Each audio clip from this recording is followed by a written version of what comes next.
আসসালামু আলাইকুম। ও দেখরানি ওটা হইল একটা রুবিক্স কিউব।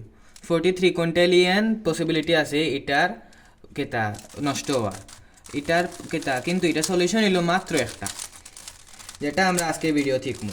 কিউব সলভ করতে হইলে সম্ভবত এটার পিসেসের নাম জানতে হইব, কারণ বেসিক্স না জানলে আমরা অ্যাডভান্স আমরা জানতে পারতাম না, অ্যাডভান্সও যাইতেও পারতাম না, আর কেতা আমরা কিউব সলভ করা আমরা লাগে অসম্ভব হয়েছি। ও আমি একটা কিউব আউলাইছি, ও আউলাইবার বাদে আমি দেখতে পারলাম এগু আউলাইবার বাদে এগুর কালারও আউলিয়ে গেছে।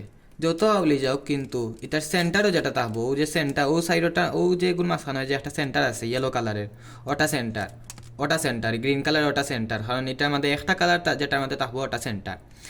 আর আরেকটা কেতা পিস হইলো কর্নার পিস যে সবসময় কর্নারও থাকবো, ও সাইডটা হইলো সেন্টার কেতা কর্নার পিস, আর ও সাইড ও বাদের সাইডটা হইলো ওখানো।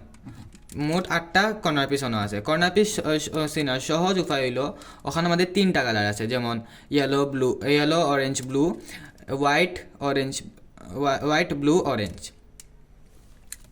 আর একটা পিস হইল এইচ পিস হইল ও যে কর্নার পিস আছে নানি, ও কর্নার পিসের মাঝখানো যে পিস ওগুলো এইচ পিস হয়। এইচ পিস আর একটা সহজ উপায় হইল, ওটার মধ্যে দুইটা কালার আছে। আর ওখানের মধ্যে সেন্টার পিস আছে 6টা, 1 2 3 4 5 6, আর এইচ পিস আছে 12টা, ও সাইডটা আর মাঝখানের ও সাইডটা।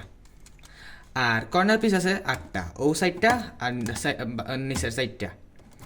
আজকে আমরা শিখেছি যে আমরা কিউবের বেসিক্স শিকার বাদে আমরা বিগিনার মেথডে যাইতে পারবো, যেটা দিয়ে আমরা কিউব সলভ করতে পারি।